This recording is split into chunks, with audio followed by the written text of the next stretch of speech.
We are talking the winners and losers from the Lions' loss that took place on Saturday in preseason week 2. We're going to go into who won, who excelled, who lost, who kind of fell off a cliff a little bit.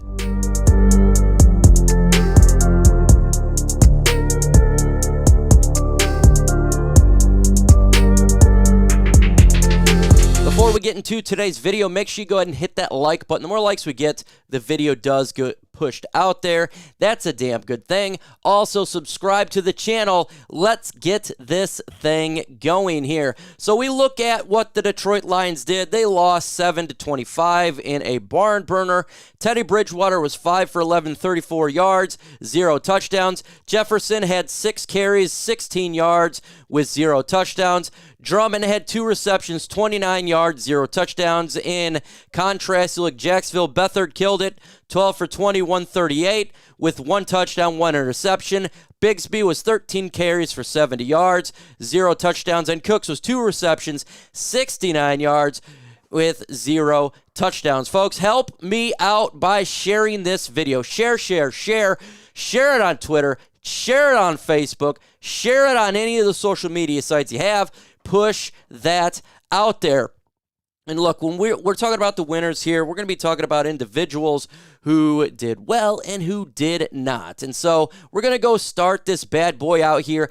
Jack Fox was an absolute winner to me. Why? He was punting all game long. This guy was the winner all day. I mean, he literally was pretty much doing all of the work for the Detroit Lions, and you have to give him a winner because that's all he was doing was winning all game, and he punt looked really good all game well. So in the comment section right now, who is a winner for you guys?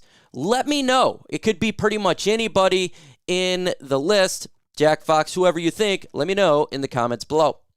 A big winner here for me was absolutely Chase Cota. He just continues to be a player that's getting it done on game day. And he was getting all the receptions. He was catching everything. He had a really good pass caught that was ultimately not ruled to catch because it was a coach's challenge, but it was a magnificent play, him stretching out and catching the football. He just continues to get open. He is a player that is definitely looking to make the 53-man roster for the Detroit Lions.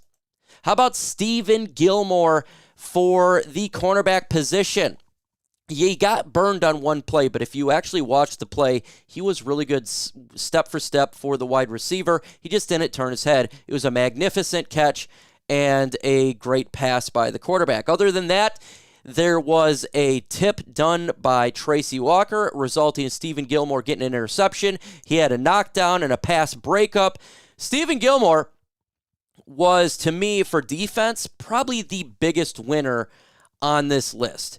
He really grew, and you've seen him progress as the game went along. And when you're looking at players with ceilings, and you're looking at players who you think potentially could make an impact, who is a better player for the long haul, to me, it was Steven Gilmore. It really was. And I love the work that he did. He legitimately now, I believe, has a chance to make the 53-man roster and just makes this cornerback room so much better with depth. He could be another Jerry Jacobs, an undrafted guy that comes in here and makes an impact for the Lions. That is so awesome to see. Happy for Steven Gilmore. Continue to grind. You got another game on Friday.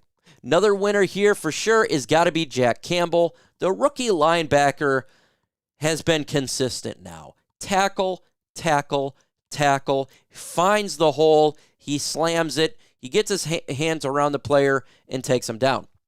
Good in pass coverage. He did get beat one time. Other than that, he is looking like the 18th pick in the 2023 NFL Draft, and he was going to be a starter for the Lions when they go up against Patrick Mahomes and company. So you'll have Alex Anzalone, you'll have Jack Campbell, Derek Barnes will be in there.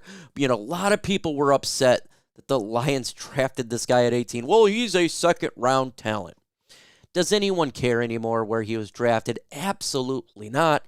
He's an impact player for the Detroit Lions. His ceiling is so high. It's really hard to comprehend because he's doing so good right now. You look at the comparison of what he's done right now to what other linebackers that we've gotten in recent memory in the draft. It's night and day. So, huge shout out to Jack Campbell. So happy he's on the roster, and we drafted this guy. How about Jermar Jefferson? I'm making him a winner in this bad boy. Look, all you can do is the best you can on the plays. And the offensive line wasn't doing any running backs any favor in this game. It really wasn't. But he made a play I thought that was really good. It was actually a 6-yard gain, but it should have been a 2-yard loss. The offensive line was butt cheeks. He gets in there, should have been taken down for a 2-yard loss, breaks the tackle, moves on to get 6 yards. That was a really good play for Jermar Jefferson, and it shows that he is in the mix for the final running back spot. He also did well in the pass game. So Jermar Jefferson is doing everything he can to make this roster, and that's all you can ask for the Detroit Lions. Question for you. Who is the biggest loser for this game?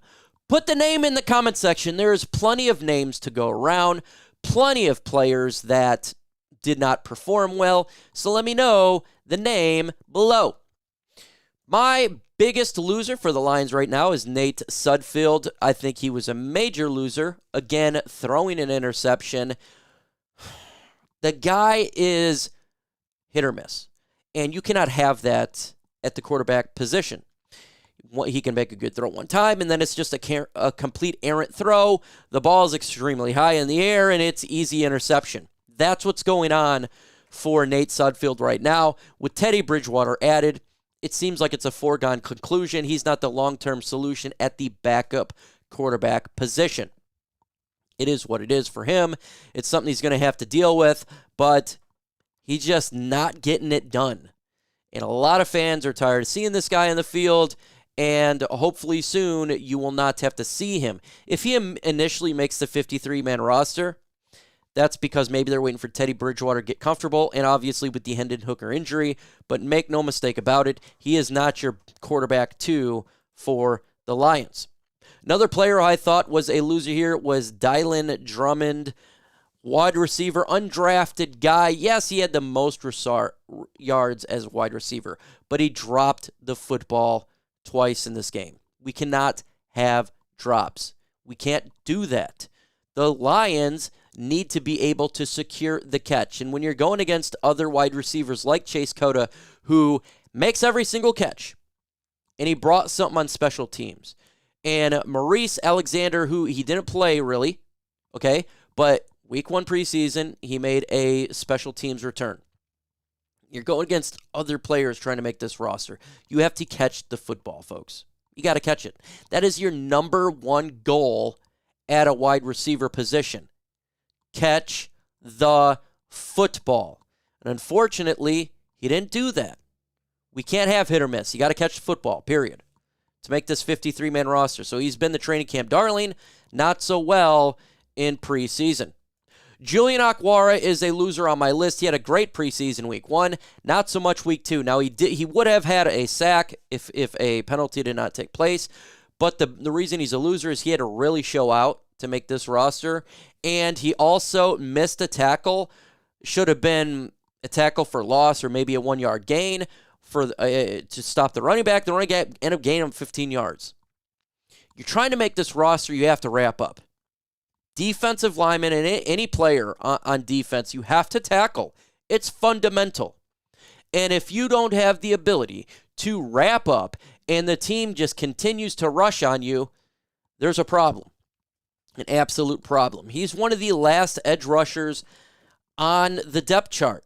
So you have to have explosion of games to make this team. And unfortunately, he did not do that for the Lions. He just did not do that.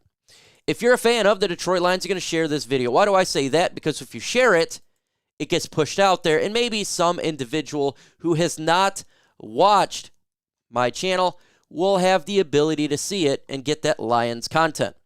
Next loser on my list here is Will Harris. He didn't do enough, in my opinion, to make this roster. He made one good play, and he made a couple bad plays. That's Will Harris. And when you have players such as Gilmore, such as Thomas, even Chase Lucas, I think, should be ahead of him, and you're not making an impact, I don't care if you're universal. I don't care if you can play multiple positions. You suck at those positions. And when you suck at those positions, what is the point of being on the roster? 0 point for me. So he's a loser on my list. Last loser here, I got the offensive line depth. I didn't even name one specific player because the depth on here has been absolutely atrocious. Matt Nelson, terrible. Obina Eze, issues. Interior backups, bad. This offensive line depth is scary. Now, the starters are really good. Outstanding. It's night and day. It's 10 out of 10 starters, and you're looking at butt cheeks 1 out of 10 at the depth chart. I believe that the Lions will pick up a depth player somewhere when other teams cut the 53, or they'll make a trade of some that nature, maybe like a Julian Okwara for a player, because they have to notice that this is a real problem. We cannot continue to get pile drived on this offensive line. It's a leaky faucet, it's Swiss cheese, and they're getting roughed up. The whole offensive line depth chart is a loser on my list. We are, look, we're dropping content every single day on this channel. We got live watch party on Friday. Lions versus Carolina Panthers for preseason week 3. It's a later game. Make sure you're there. We're going to have fun. So you're going to want to hit that notification bell so you don't miss out on the latest Lion stream.